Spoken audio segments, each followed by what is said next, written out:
Was what Kelly shared helpful? Yes.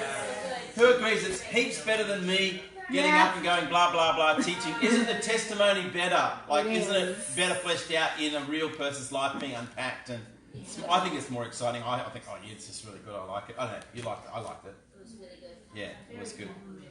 Sorry? Yes, which is great. And which is where we want to go. For all of you, we want you to learn to become fluid with God. Okay? Now, to learn to become fluid with God, you don't just learn fluidity. You actually start with a bit of structure, you start with a bit of form, you start with method. And method is a framework. It's like a skeleton that you want to put flesh around so that it becomes like living. Is that a good way to describe it? Many of you, when you learnt to ride a bike and you were very young, you might have started, with the little training wheels on the back wheel of your little bike, you know what I mean? Was that helpful at first? Yes. I'm sure you stacked it. You would have stacked it and you would have crashed 4 times and given up on riding bikes ever again. I'm sticking to scooters. Sorry, Mum. But with the training wheels, you could, hey, look, I'm doing it, everybody. But then you got better at it, and what did you do? Took them off. And when you could take them off, you could really lean into those corners and go really fast down the hill and round that corner without hitting the training wheels. You know what I mean? So this method early on is helpful, but eventually it can hinder. But because you've learnt to be fluid and you're not betraying the principles that you've learnt, you're just becoming more skilled in communicating. Communication is an art to be learnt. There are no shortcuts. Often my wife says, darling, no, that's not true. You've got the gift. I'm going like, it's like my daughter. See that painting over there? See that nice little painting there?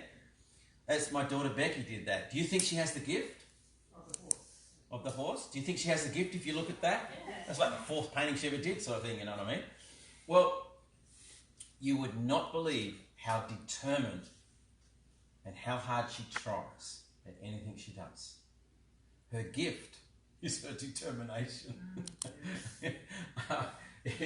It's like this journey you're on is 95% will, and it's 5% gift.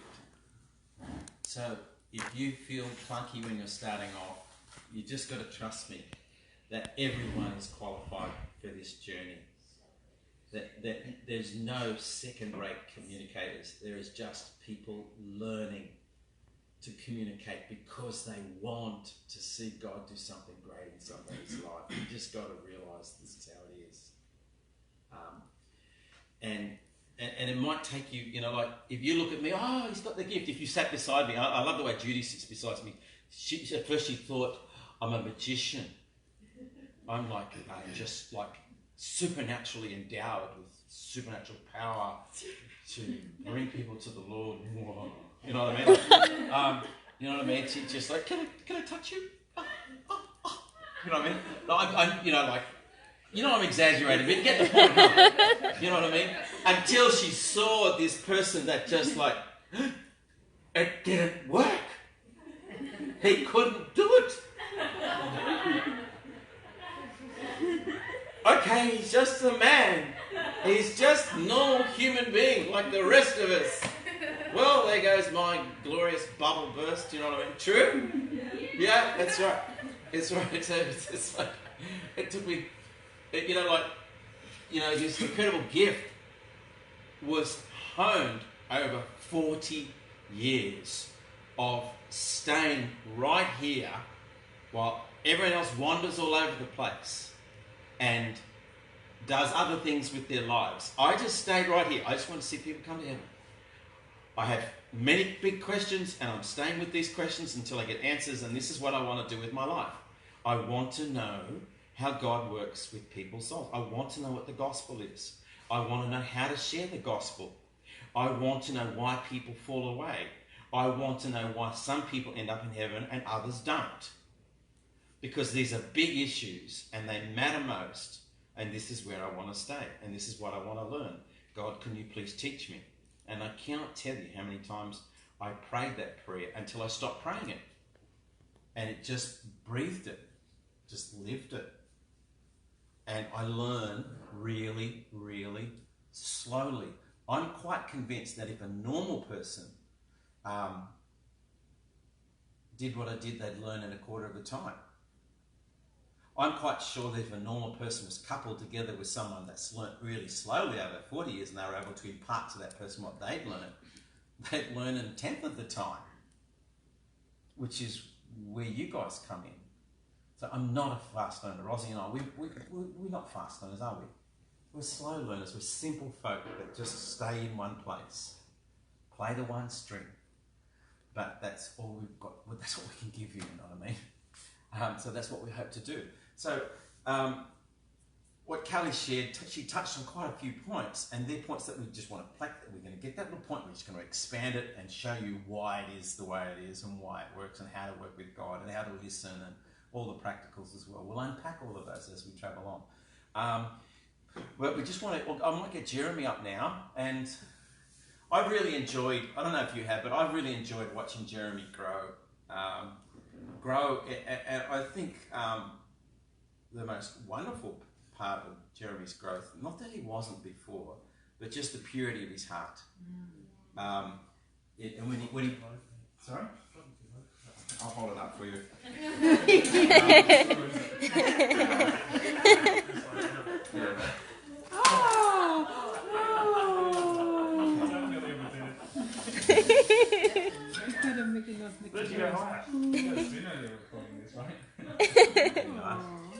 Now, I'll ask Jeremy some questions to guide him through. Now, obviously, Jeremy was raised in a church. So he would have had a lot of things form within him unconsciously. He would have picked up a culture, a subculture of the particular church he was raised in, of what the gospel is, how to share it, how to live the Christian life. True? Yeah, true. So you've obviously gone through a big shift. Something you don't know, but Jeremy had a crisis with cancer. Yeah. Leukemia.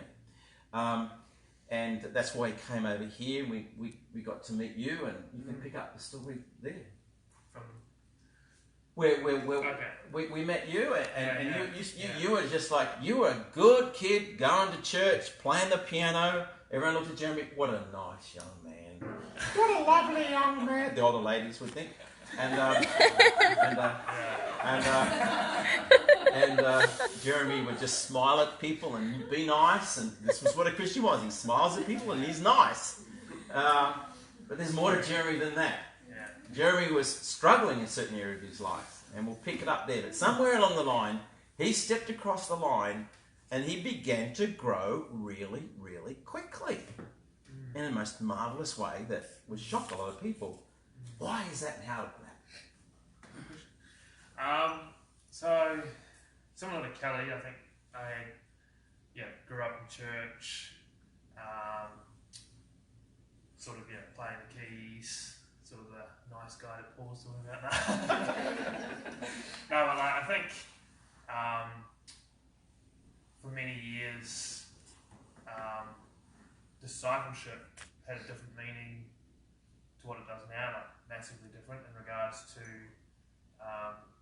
when I was serving a youth group, for example, like discipleship would be, guys, come and help me set this up, or come and help me, or come and join the worship team, or come and help clean this up, or whatever, and that sort of thing. And so it's kind of like more of a, not that the practical things there, but there was no sort of, concern for their souls, or Jesus was not really in it much at all. And then for myself, I guess that's because I wasn't really there either. And so it's kind of like,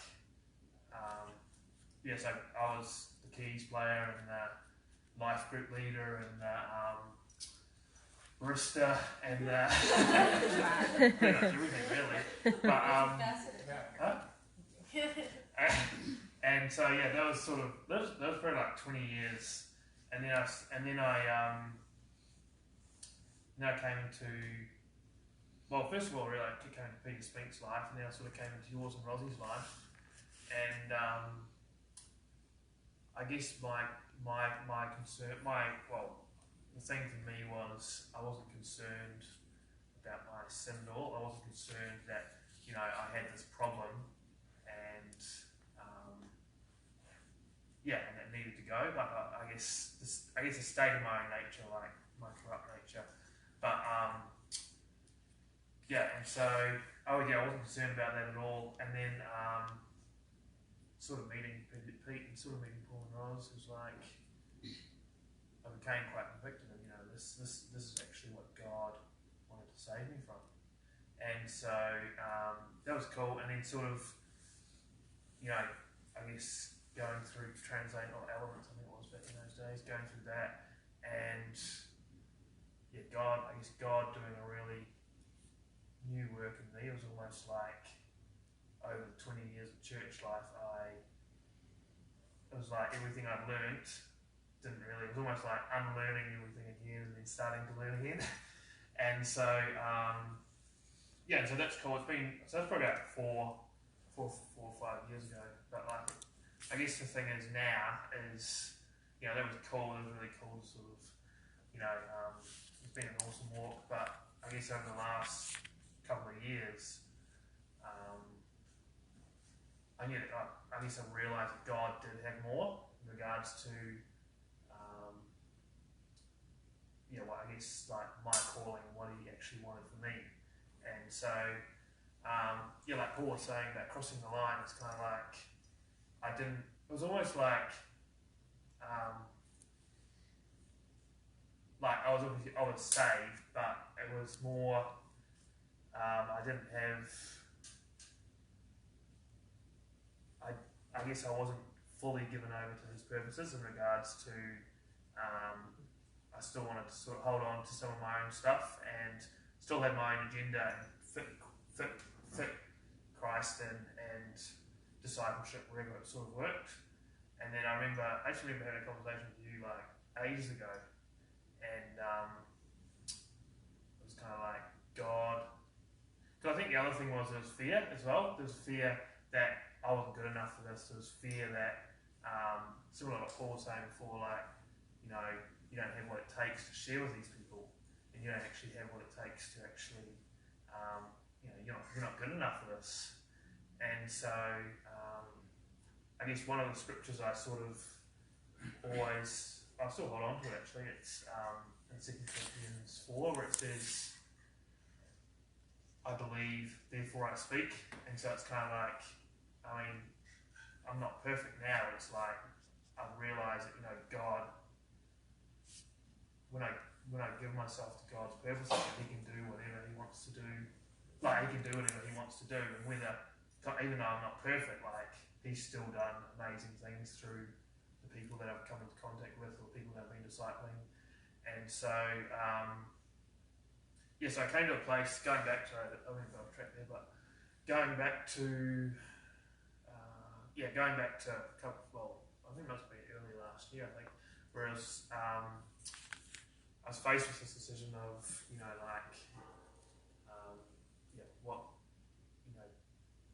I guess giving myself to the Lord's purposes in regards to either He has all of you or He doesn't have any of you. And so that was a decision I sort of had to make, and there was cost with that too. There was cost, and then there was and sort of like having to be well thought through, I guess, as to is this really, really what I want? And looking at looking at Jesus' disciples, it was kind of like they left everything behind, and they had to choose. Like they chose to follow Christ, and it was like whatever Jesus wanted. That's what they gave him. You know what I mean?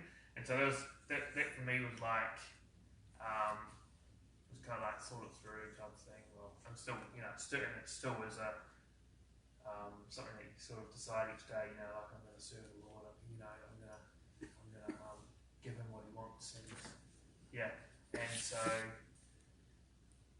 it's kind of like making that decision of where, because I guess it's sort of easy to have, say this is like the line here. It's kind of like easy to have one foot over the line and then one foot still, on your own life. And it's kind of like I think anyway that Jesus was waiting for ages, sort of for me to put both feet over the line. You know what I mean? And it was kind of like entering into his purposes, entering into his dreams, and what it is that he really, really wanted, and realizing that it's kind of like as I did that, I saw, I guess people became more precious and people became more valuable. And I remember as I made that decision, it was like, I was just like, Lord, this is what I really want. Like I can know you, and I could just stand on the sidelines and just live an ordinary life, or I could actually enter into the fight, enter into the war that others are fighting. So it's kind of like, and so I did, but it was cool because as I did that, I can tell you what happened. Like it's actually like his life was real. I could see Jeremy going, where am I going? Yeah. So it's like the practical was very mixed up with the spiritual with Jeremy, because like Jeremy was there. Like Jeremy was like, he says, I'm going to do the Peter Pan thing, and I'm going to work part time in a cafe for the rest of my life so that I can pursue a music career, just playing keys, going I don't know where, you know what I mean? So that was all over the world. Yeah, all over the world. So it was his dream, but it was sort of like almost a childlike dream, a childlike desire in a childlike Peter Pan stuck there, right? And so it was like the Lord was sort of always going to be. Everyone sort of, I don't know if you knew it. It was pretty obvious. The Lord was always going to be talking to Jeremy about the R word, as He does with young men. The R word. What was that, Mel? That word. Relaxation. That's the word. Relaxation. Rest. Reclining. It's rest. Recreation. Responsibility. Young men do not grow up without responsibility. They will be boys until they're 40. They'll still be gaming till 3 o'clock in the morning if they don't have responsibility. And the Lord was talking to Jeremy about responsibility, and he just said yes. But I've never seen the Lord just sort of like jump on things like in a good way. It's like he said yes, and it was like this whoosh. All of a sudden, like Jeremy didn't have to try hard. He says, yes, I will get a job. Bang. Next day, sort of, it was like within a week, and it was like, or moving out, within a week, and this within a week, and that within a week. There was no time delay with God. It was like, you said yes, and God says, all right, let's get going. Boom, boom, boom, boom, boom, boom. And it was unpacked. And before Jeremy knew it, he was then taking steps, increasing in responsibility. And a young man really comes into his manhood when he takes a hold of something higher than himself. And he steps both feet across the line and he says, I'm in. Now, all of Jesus' disciples, bar one, made that single choice as well. When Jesus pretty well came to them and says, come and follow me. Come, he was really saying, come and change the world with me. And the scariest thing about Jesus is that's exactly what he means when he calls people. He's not playing some little lame religious game where you get to add Jesus to your life and live your life your way. He comes and disrupts everything and tyrannizes everything and says, come and change the world with me. And he's got the right to do that because he's God. And he did that with Jeremy. He says, come and change the world with me. And you said yes. And because you didn't do that in a vacuum, you were in discipleship. All of a sudden, you know, you were with Brig, and all of a sudden you guys were saying, well, Lord, here we are. We're other people. And so the Lord again went whoosh. You know, like everyone should be jealous of you, because who was the first person God gave you? Where's the I didn't even know who it was. Chris. In the corner. That was sort of like, it's like a gift. Like, it's like it gives you this hungry heart that people walks up and says, I just really want to hear everything you want to tell me about Jesus, and I want to get saved. Please, can I spend some time with you? It's like, you know, like he's had this whole journey. Like everybody get jealous, but he made the choice to be responsible. And it was you make the observation, didn't he start growing? And didn't you see purity? And didn't you see life? And didn't you see fruitfulness? Now, give you $1 million if you can go back to your old life.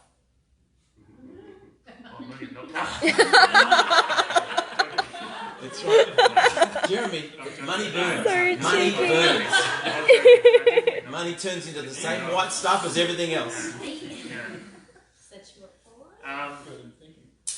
So God did really accelerate things when I made that decision. Like I said, it was like he was waiting for ages, and it was just like as soon as I said yes, he's like, let's go, you know. And so we met Chris, and then we actually it was amazing how many guys actually came into our life so quickly, mine and Briggs, and obviously moving out of home, moving in with Brig, and then there was like all these different sort of levels of responsibility, but it's just kind of like, as I said yes, God sort of, it's like, okay, and then so definitely comes with a cost as well, so it's like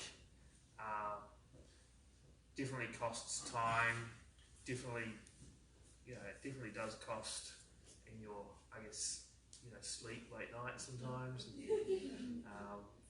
sometimes, even finances and stuff as well, but it's like, I guess it's just so cool to see, like there's nothing better than seeing God place his heavenly life in a person, you know what I mean? And, obviously we've got Chris, we've got Theo as well, like Theo's just growing really fast as well, and so it's really cool to see,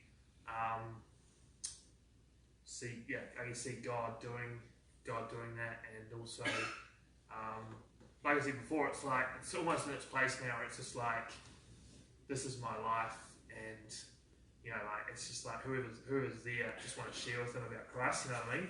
Like, I had some cool situations the last few weeks at work, and it's just like, God's there, you know what I mean? Because you sort of think, these people aren't going to want to be, I'm going to be interested in this, but it's actually like, you just sort of, you step out of your comfort zone, and it just, like, God is there, and it's just crazy what happens, but, and so it's like, I guess the thing is, God is always there with you, and I know that God's always there with me, and it's kind of like, and I'm definitely still learning how to work with souls as well. It's like, but I guess some of the things I have learned is, which I'm still learning as well, is true and false comfort, where you're actually, I guess not giving anyone comfort, or not giving anyone comfort at all until they're assured that they have their life with God, and then still learning to work with God where He's working as well in regards to getting to that person's heart. Like, I guess for Chris and Theo, it was really different.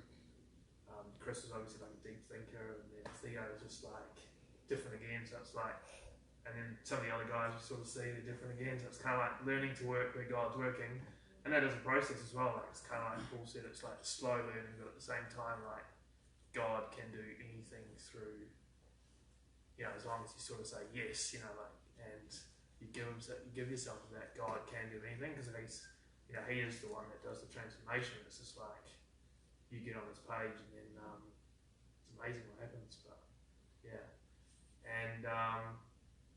I guess some of the shifts, just quickly as well, probably running out of time, but shifts. Like I think as you like going back to sort of like entering into those purposes, it's kind of like there is this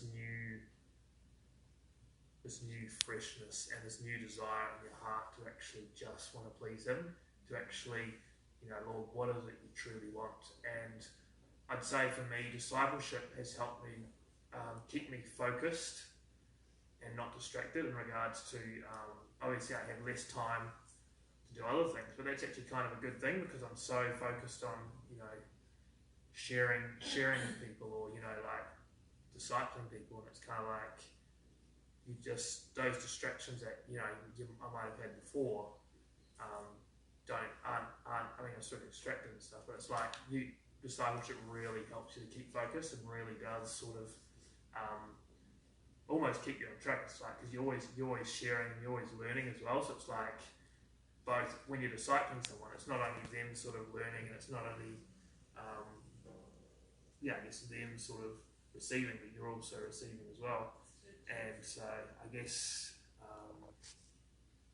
like Kelly was saying before, I guess learning to be deliberate and learning to actually realise that this person,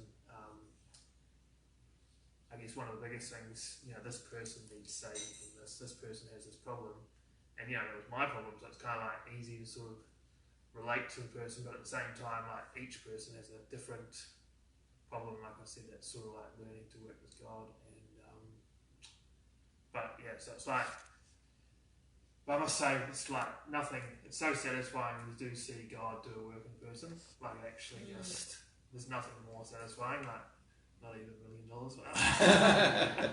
No, it is, and it's like, when it happens, it's just like, give me more, you know what I mean? Like, it's just what I charge for, and then, but I think that's pretty much it, really.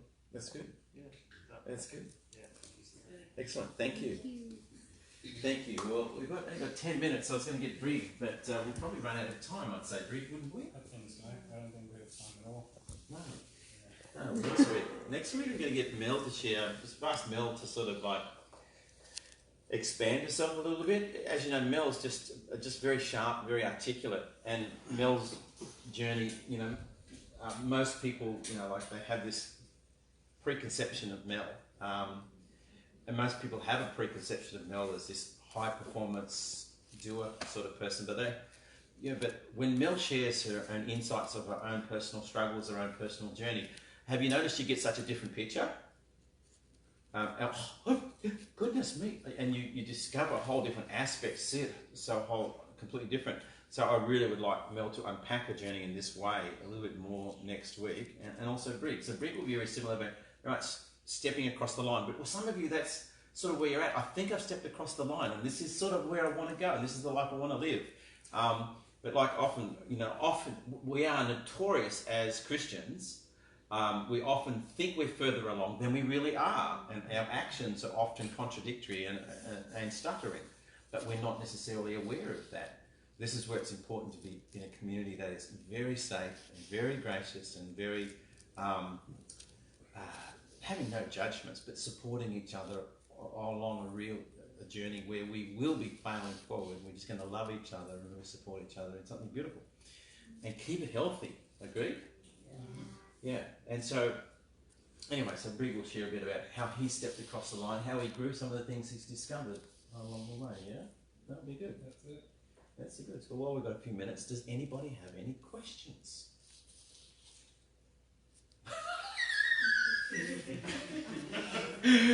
Chris just, like everyone else goes, everyone else. You want what I just saw? Everyone's like, and Chris picks up a book for what he's written down, and there's a lot of questions on the book. That is just so typical. Maybe not today. This will only wait for it. This will only take a minute. This will only take a minute. Oh, no questions. Probably not today. Really? Okay. Phew. You double check? Disappointing. I need to double check. You could just do it. Maybe a question for Carly. Yeah.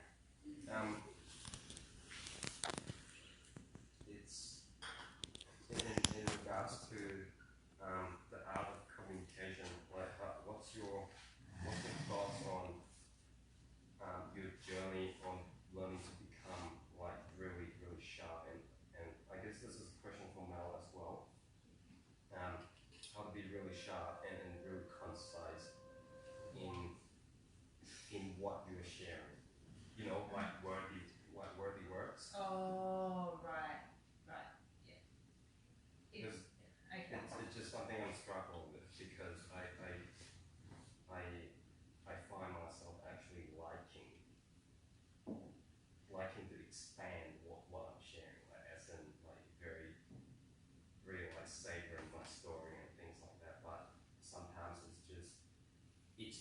efficient.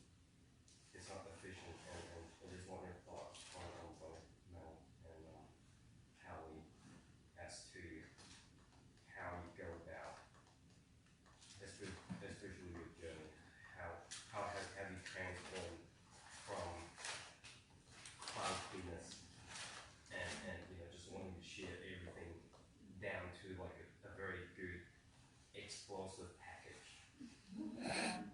Wow. That is a heavy, really good word. That was very powerful and articulate. Yeah. Alright, there we go. I just want to read the scripture because this is, okay, this is Jeremiah 15:19. And so, this is God saying to Jeremiah. Jeremiah is a prophet in the Old Testament. Therefore, this is what the Lord says: if you repent, I will restore you so that you may serve me. If you utter worthy, not worthless words, you will be my spokesman. Let this people turn to you, but you must not turn to them. So I was living in a culture that I became the culture, and I was speaking like the culture of that day. And I remember God so clearly saying, I am not with your message of boosting someone's ego. I'm not there. If you want to keep going in that way, go for it. There's freedom, but I'm not there. And so I remembered that he was quite firm, not harsh, but very firm in, I'm going to give you words to speak. They are in my Bible, but I don't want you to defer from them. So when I heard the teaching that we're going to embark on for the next series, I learned what's the word sagacity in there? That was cool because it's just that I need that. Oh, I can give you the exact definition. And your sagacity, the definition is a mental acuteness to adapt truth to a person. It's sort of couple that with like the definition for persuasiveness is your ability to very accurately and very wisely negotiate your way around people's roadblocks in their heart and their mind, so sharp truth gets there. But I'll give you the definition. That's probably what you want. Yeah. And so as you get that, I'll just keep speaking. Yeah. So I didn't want to just speak and it fall on deaf ears. So there's the engaging factor.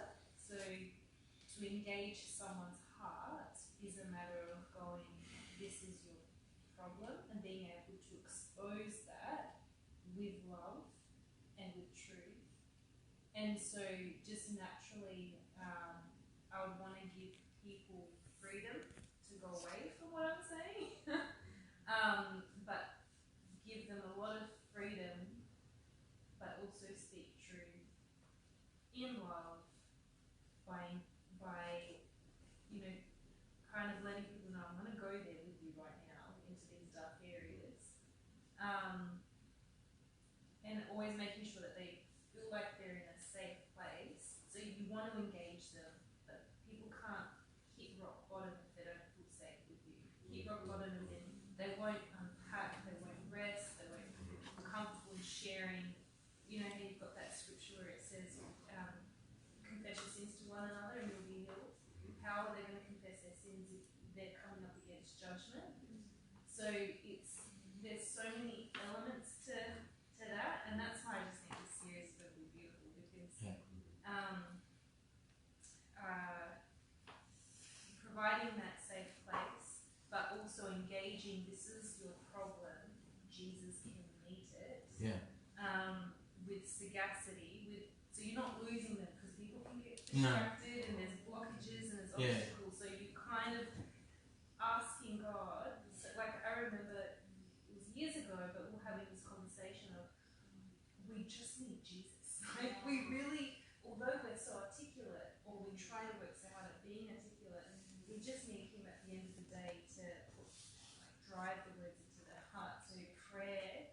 so important as well, and just depending so much on him. Yeah. In that conversation, you can hear it. This is a journey that doesn't end this side of eternity. It's so you'll be ever learning and never arriving. If you really want it succinctly, you're learning truth, you're learning people, and you're learning to bring truth to people. Therefore, context is critical. Therefore, listening is critical. Drawing out the things that really are going to help you understand the person. And when you have that, then you can have sagacity that is very accurate because you've got context. You've taken the time to know and to learn. And as Kelly said, you need a context. For them, they need an environment of complete safety, of unconditional love, where there is no judgment, there is love and there's acceptance, and they detect that, and then their heart can and probably will open. Sagacity means acuteness of mental discernment and soundness of judgment. But this is in a particular area. It's to do with truth and it's to do with people, and context joins those two together. Okay? And this is a good saying. Without sagacity and adaptation of means to this end, a spiritual mind will fail to win souls to Christ. So I think just as you're saying that, I noticed that I wasn't well articulated with these things. Like I had no idea about sin and rebellion. So when you're just learning, because with Pan and then with Kel and with Trace and with other people who have decided to go their own ways, I still poured in time, hours with people. So I had to prepare to spend time with them. So I had to study. So now I don't have to study as much because it's in me.